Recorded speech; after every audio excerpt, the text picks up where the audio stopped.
Good afternoon guys. Sa ngayon, naka-lockdown yung gate no papuntang Pier 15. Kung saan yung nagmamanage ng gate sa pagpasok ng mga bisita yung PSG at saka yung PCG no, Philippine Coast Guard. Yung mga PNP na sa tabi lang no nag-aantay. Dahil papasok sa ngayon yung mahal nating presidente si Bongbong Marcos dito sa may Pier 15 kung saan mayroong inaugurasyon sa barko ng Philippine Coast Guard doon sa Pier 15. Yan guys, inabangan natin at sa ngayon naka-lockdown yung gate. Walang pwedeng pumasok dahil parating na yung ating presidente.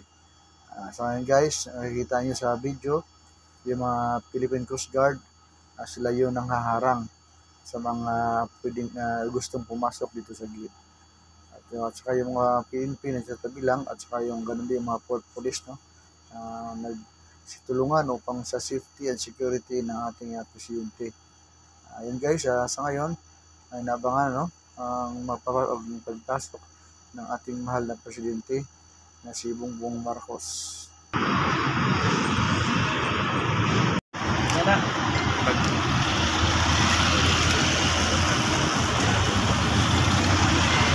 Yan na, BBM.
Wala na. Berat.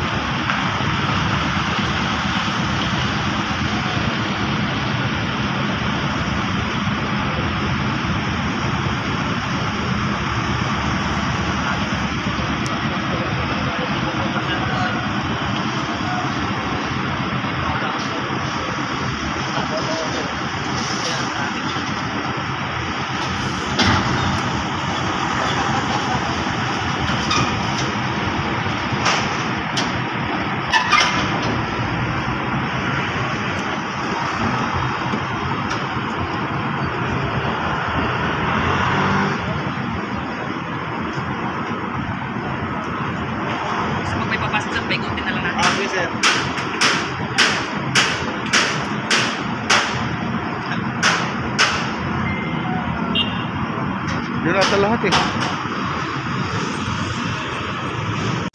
Yan guys no, kakapasok na natin mahal na presidente dito sa may Pier 15. Sa ngayon guys, mahigpit na pinapatupad pa rin ng PCG at PSG yung flag screen sa pagpapasok ng mga sasakyan at mga personnel. Katulad nito itong isang diplomat car no, bali mayroon siyang sakay na isang diplomat bali sa ngayon guys, hindi pa rin pinapasok dahil si presidente na sa loob na no.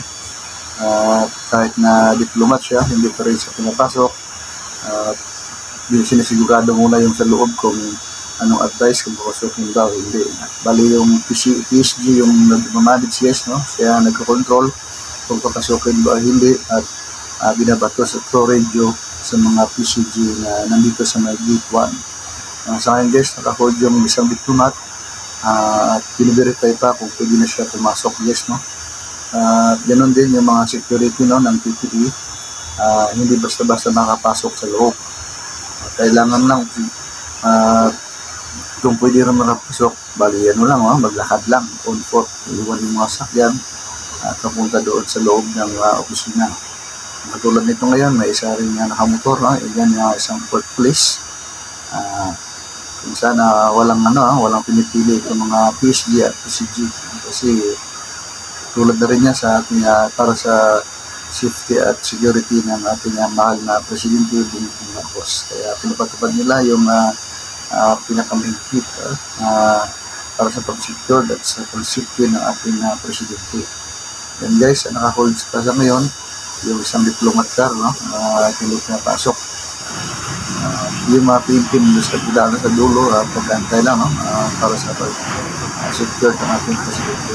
Guys, masigasig at may yung tupad-tupad ng PCG, Philippine Coast Guard. Kaya katuwang yung mga PNP, PSG at Philippine Port Authority. Dito yan sa may port area of Manila, PMO South.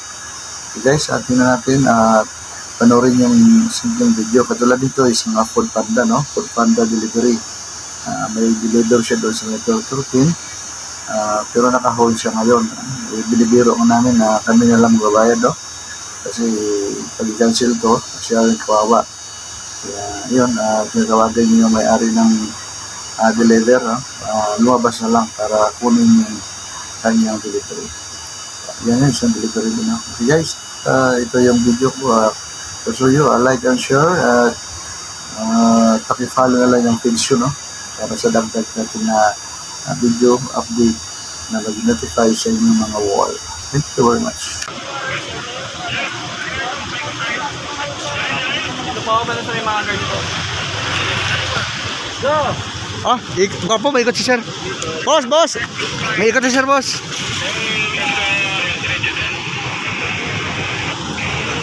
Doon mo sila lahat, Oy, si PM. Si PM to eh. Lakad lang kami.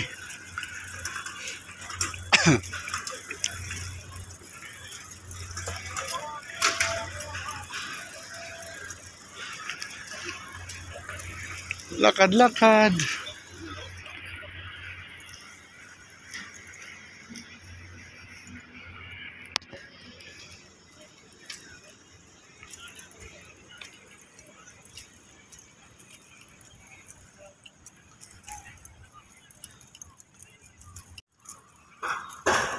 Wala na kami service sa Laguna. Naka-confiscate yung service namin dahil kay BBM. Lakad muna kami kasi nandiyan si BBM sa loob. Sa Pier 15.